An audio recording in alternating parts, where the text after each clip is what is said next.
Arty, as you just heard, has been going since 2001. The basic idea is that it's an art zine for fans of art. So I started doing it when I was at Central St Martin's doing my MA Fine Art. I didn't really have any grand ambitions. I just wanted to have an opportunity to kind of voice some ideas I had and have somewhere to do stuff that people would look at. I felt kind of quite disempowered, I suppose, and it felt like a way of getting things out there into the world. I don't think there were quite so many opportunities back then for exhibiting work, so it seemed like a good place to exhibit. This is a cover of the very first issue, which was just distributed to students at the college. It was free, and it's one of my favourite covers, actually. It was a friend, colleague of mine called Alex Michon who did it, and it's anti-capitalist demonstrators wearing Marc Jacobs shoes. And I think that combination of political and irreverence was kind of quite good in showing where I was and probably continue to be in my thinking about things. Having said that, each issue has changed quite a lot, and one of the really nice things about doing your own publication is there really aren't any rules, and you can kind of more or less do whatever you like. Apart from now, I do have quite a lot of subscribers, and so I do sort of feel I have to bring out issues twice a year, otherwise they'll all be really upset. Other than that, I can kind of change the formats a bit, do lots of different things, really.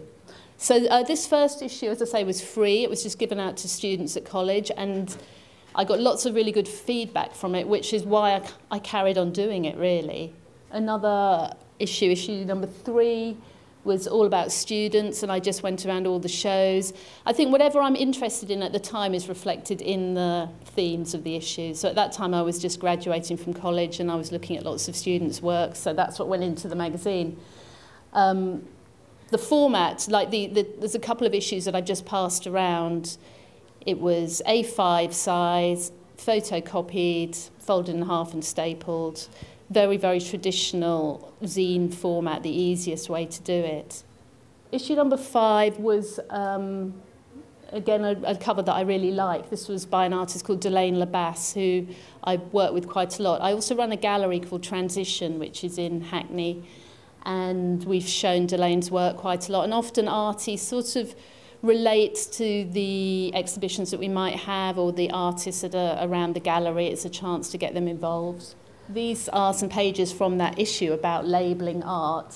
So we had stuff on surrealism, and I can't actually even remember all the different isms that we had in there now, but a whole bunch of them. But the contributors are quite kind of regular in the early issues. I often had the same people because it was my small network of people that I knew. And I was also very much into art writing and trying to do something which was quite different from the very academic, critical theory type of art writing that we were exposed to at college. So it was all much more sort of pop culture related, I think. After making 16 issues of Arty, and at the beginning it used to come out really, really quite often, every other month, I managed to get some funding from the Arts Council, and we put together a book which is called Arty Greatest Hits, of course, which was the best of the first 16 issues. And that was really nice to do, to have the little kind of photocopied pages actually bound and properly printed, although they're mostly literally reproductions from the issues. There's something quite different about the quality of it, which is really nice. And we were able to sell it in more places. One of the interesting things is the distribution. The first issue was free and given away, and then gradually I managed to find places that would sell the zine, and now I've got to the stage where we actually sell it at the Tate and the ICA and the Serpentine, all of which has been quite hard to do, and each one was quite a sort of hard-fought victory, really, in a way, because often shops don't really want to deal with small publishers. They just want to deal with the big publishers because it's lots of hassle for them, I guess. So all of that was quite interesting to deal with, and I knew absolutely nothing about it, and I think that's the way with zines. You shouldn't have to know anything about it. It's done from a kind of level of enthusiasm. It's something that you're really interested in, and you just do it and try stuff out. I think that my background is I was involved with music quite a lot, and I knew quite a lot about music zines, and also actually I like football and knew quite a few of the football zines, so I knew about the whole zine thing, but I'd never seen an art zine, which was why I thought it was a good idea, really. These are just some pages from the Arty Greatest Hits. We just reproduced, as I say, pages from the zine in the book. Arty 18 was the cover, which is here. Makes use of the sort of most famous, for me anyway, zine cover, which is a sniffing glue. Actually, I don't know if it was a cover, but the sniffing glue page where it has, here's a chord, here's another chord, now write a song, or now form a band, or something of that nature. Anyway, the idea was that everybody should put on their own art show, and I was trying to kind of rally people around using some of that energy that was there in punk music.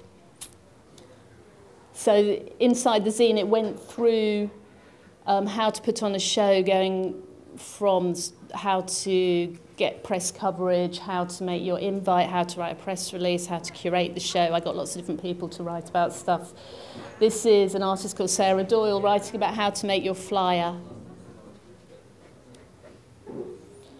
Arty 20 is quite important. It's about Englishness, which is quite a big subject that I'm interested in within my artwork, which is mostly painting, and also kind of through stuff I've written.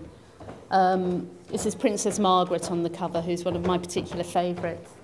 And also it's a colour cover. I made a little sticker and stuck it on the front, which was quite exciting to do after all those years of black and white.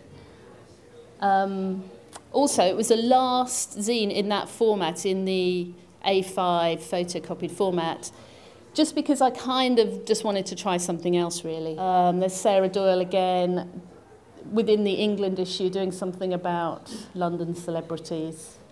Yeah, this first one in the new, larger format, which also has a bit of colour in it. I wanted it to look a little bit like a comic. I was thinking of the Beano in the way it has an extra colour.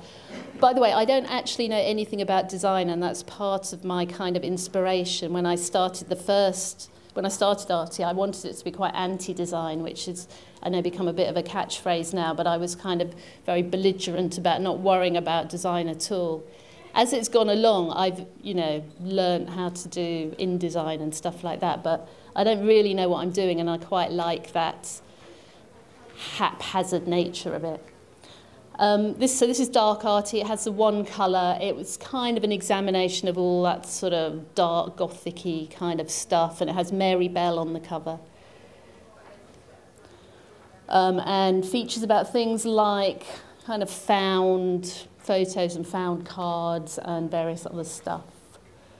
It's a collection of found birthday cards. And here are all the covers of the more recent issues. So I've had Romance, Seaside Special, Entertainment, Fame, Film, and Magic is the most recent one. So they all have their little colour highlight. Quite often I design the cover, but not always by any means. I do work with a whole bunch of different people. I really like to try and find different contributors, so often it'll be students or interns maybe that we have at the gallery that I'll work with, or whoever's interested in the theme of the issue. I'll go and search out contributors.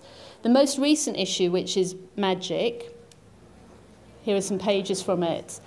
I decided to treat it in a bit of a different way, and I made it like an exhibition within a magazine. So it's like a curated selection of images with a bit of information at the beginning. Again, making a zine means that you can do whatever you like and try different formats, experiment. There really is no need to conform to any kind of template or stereotype, really. It's a really great medium to work within. And it's really, I mean, I find it still really exciting that I can do this stuff And then the next week it can be in the Tate Modern on the shelves next to all those really important magazines. There's something quite subversive about it. And I just thought I would add at the end of my Arty presentation a little thing about another magazine that I make as well that I've started doing, which I've been doing for a few years, 3 or 4 years now, which is called Garageland. And I don't design it, someone else designs it for me, a proper designer, and it's meant to have sort of the spirit of Arty but look more like a traditional glossy magazine to try and infiltrate that area of the market. Again, we sell it at all the big galleries, so you can buy it at all these places. I think it's a really interesting magazine as well, so it's worth looking out for. And that's kind of the end of my presentation, really. So thank you very much, everybody.